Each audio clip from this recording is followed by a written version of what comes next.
नमस्कार प्यारे बच्चों, छात्र छात्राओं, स्वागत है आपका एसआर साइंस स्टडी में। पिछली वीडियो में हमने पढ़ा था लवण परिवार के बारे में। वह जो इस वीडियो में हम पढ़ेंगे क्लोर क्षार अभिक्रिया के बारे में। ये देखिए यह क्या होती है। क्लोर क्षार, क्लोरीन और क्षार प्राप्त होगा, इससे ध्यान रखना। इससे क्या प्राप्त होगा? क्लोरीन और क्षारक प्राप्त होगा, इसीलिए इसको कहते हैं क्लोर क्षार अभिक्रिया कहा जाता है। देखिए जब sodium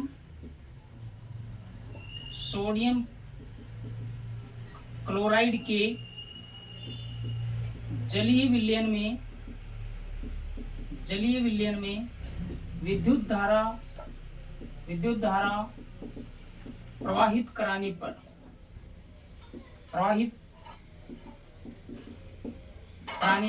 sodium hydroxide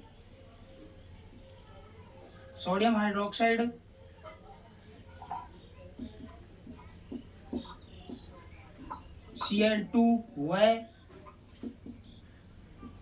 hydrogen gas प्राप्त होते हैं। इसे हम कहते हैं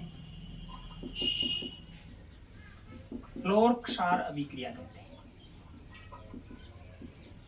ये देखिए सोडियम क्लोराइड के जलीय विलयन में, सोडियम क्लोराइड यानी साधारण नमक का जो है घोल होना चाहिए, नमक का घोल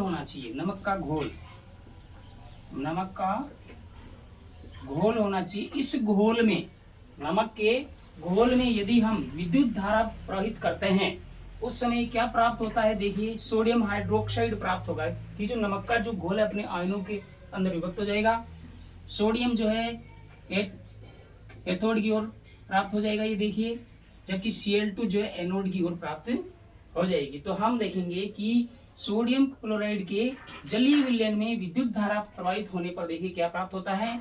सोडियम हाइड्रोक्साइड प्राप्त होगा, वह Cl2 जो गैस है वह प्राप्त होगी और हाइड्रोजन गैस प्राप्त होगी। अतः इस अभिक्रिया को हम कहते हैं क्लोर क्षार अभिक्रिया। सामान्य भाषा में और सुन लीजिए, नमक के घोल विलयन में जब हम विद्युत धारा प्रवाहित करते हैं तो उसमें सोडियम हाइड्रोक्साइड प्राप्त होता है, अतः क्षार प्राप्त होता है, वह Cl2 और हाइड्रोजन गैस प्राप्त होते हैं। इसे कहते हैं क्लोर क्षार अभिक्रिया कहा जाता है। देखिए इसको समझने के लिए हम क्या लेंगे? हम लेंगे एक पात्र लेंगे और उस पात्र में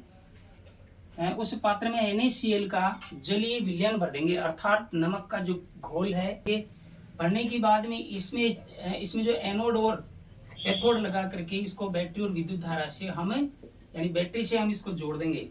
जोड़ने के बाद में जैसे ही हम जो है कुंजी को ऑन करेंगे उस समय इस विलयन में विद्युत धारा जाएगी। विद्युत धारा जाने पर देखिए क्या होगा, यहाँ पर NaCl का जलीय विलयन है, इसमें देंगे हम विद्युत धारा। नमक का घोल भी बोल सकते हैं, नमक का घोल है। जैसे ही हम इसमें विद्युत धारा देंगे, विद्युत धारा जाते ही क्या होगा? जाते ही यह जो नमक है अपने आयनों के अंदर विभक्त हो जाएगा, इनके मध्य रासायनिक अभिक्रिया होगी। रासायनिक अभिक्रिया होने के बाद देखिए क्या प्राप्त होगा? यहाँ पर जो प्राप्त होगा वह प्राप्त होगा सोडियम हाइड्रोक्साइड प्राप्त होगा और Cl2 गैस प्राप्त होगी और H2 गैस प्राप्त होगी, अर्थात इसे हम कहते हैं क्लोर क्षार अभिक्रिया। सोडियम क्लोराइड के जलीय विलयन में विद्युत धारा प्रवाहित करने पर इसमें सोडियम हाइड्रोक्साइड प्राप्त होता है, Cl2 गैस प्राप्त होती है और हाइड्रोजन गैस प्राप्त होती है। इस अभिक्रिया को हम कहते हैं क्लोर क्षार अभिक्रिया। देखिए जैसे ही जो है साधारण नमक के अंदर विलयन के अंदर जब विद्युत धारा जाएगी तो यह सोडियम और Cl के अंदर चेंज हो जाएगा, अर्थात अपने आयनों के अंदर विभक्त हो जाएगा। सोडियम जो है, सोडियम कहाँ पर प्राप्त होगा? सोडियम हमें प्राप्त हो जाएगा कैथोड के ऊपर जो है सोडियम प्राप्त हो जाएगा। Cl कहाँ पर प्राप्त होगा? Cl जो है ऋणायन होने की वजह से जो है एनोड के ऊपर प्राप्त हो जाएगा। देखिए इसके बाद में 2 जो है अपने आयनों के अंदर विभक्त होगा, हाइड्रोजन आयन में और हाइड्रोक्सिल आयन में। तो हाइड्रोजन आयन कहाँ पर प्राप्त होगा? कैथोड के ऊपर प्राप्त हो जाएगा, जबकि हाइड्रोक्सिल आयन जो ऋणात्मक होने की वजह से जो है एनोड के ऊपर प्राप्त हो जाएगा। इसके बाद में देखिए दोनों के बीच में विक्रिया होगी। यहाँ पर सोडियम और हाइड्रोक्साइड के बीच, हाइड्रोक्सिल आयन के फिर साथ में अभिक्रिया होगी, उस समय सोडियम हाइड्रोक्साइड प्राप्त हो जाएगा। अर्थात नमक के सोडियम क्लोराइड के जलीय विलयन में विद्युत धारा प्रवाहित करने पर सोडियम हाइड्रोक्साइड प्राप्त होता है, Cl2 गैस प्राप्त होती है और H2 गैस प्राप्त होती है। इस अभिक्रिया को हम कहते हैं क्लोर क्षार अभिक्रिया कहा जाता है। इसके अंदर बनने वाले जो उत्पाद हैं वो सभी उपयोगी उत्पाद होते हैं। देखिए इनके एक एक दो उपयोग हम देखेंगे। सोडियम हाइड्रोक्साइड के उपयोग हम देखेंगे। सोडियम हाइड्रोक्साइड के उपयोग देखिए, साबुन व अपमार्जक बनाने में, साबुन और अपमार्जक यानी शैम्पू जो होते हैं, साबुन और शैम्पू जो बनाने के जो उद्योग होते हैं उनके अंदर सोडियम हाइड्रोक्साइड का उपयोग होता है। कागज बनाने की जो फैक्ट्रियां हैं उनके अंदर भी सोडियम हाइड्रोक्साइड का उपयोग होता है। कृत्रिम जो है फाइबर बनाने में भी इसका उपयोग लिया जाता है। तो सोडियम हाइड्रोक्साइड का उपयोग देखिए, साबुन व अपमार्जक बनाने में, कागज बनाने में व कृत्रिम जो है फाइबर बनाने में, और मुख्य जो उपयोग होता है प्रयोगशालाओं के अंदर अभिक्रमक के रूप में। तो ये सभी काम में लिए जाते हैं। तो प्रयोगशालाओं में अभिक्रमक के रूप में काम में लिया जाता है। रोगाणुनाशक के रूप में जो है क्लोरीन काम में लिया जाता है।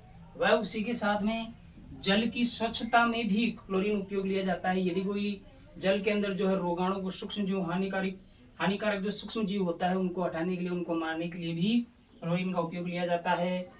पीवीसी बनाने में, पीवीसी प्लास्टिक का ही एक प्रकार है। वह देखिए, पीवीसी के जो पाइप बनते हैं, इसका जो पूरा नाम वह है पॉली विनाइल क्लोराइड। अर्थात जो क्लोरीन का उपयोग है वह पीवीसी बनाने में भी किया जाता है।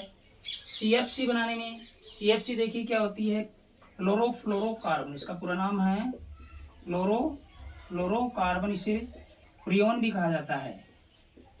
यह बनाने में भी काम है। एसी वगैरह, फ्रिज के अंदर निकलने वाली जो गैस होती है वह कौन सी होती है, सीएफसी होती है। और यह क्या करती है, ओजोन परत को नुकसान करती है, अर्थात हानिकारक है, लेकिन आजकल बहुत ज़्यादा उपयोग में ली जा रही है। एसीओ के अंदर जो है, फ्रीजर के अंदर काम में ली जा रही है। देखिए नंबर 1 है रोगाणुनाशक के रूप में, जल की स्वच्छता में, पीवीसी बनाने में, सीएफसी बनाने में, और उसी के साथ देखिए हाइड्रोजन के हम उपयोग देखेंगे ईंधन के रूप में।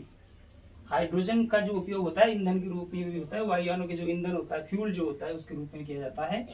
वह जो है अमोनिया बनाने में, अमोनिया से क्या होगा, ये होती है अमोनिया, क्या होती है NH3, इससे जो है खाद बनाए जाते हैं। क्या बनाए जाते हैं, इससे जो है खाद बनाए जाते हैं। अर्थात अमोनिया बनाने के अंदर भी हाइड्रोजन का उपयोग किया जाता है। हाइड्रोजन का एक जो है उत्पाद होता है H2O2, हाइड्रोजन पेरोक्साइड। इसका उपयोग जो है सौंदर्य प्रसाधनों में भी किया जाता है। तो क्लोर क्षार अभिक्रिया के अंदर बनने वाले जो उत्पाद हैं, सभी जो है उत्पाद हमारे लिए उपयोगी हैं।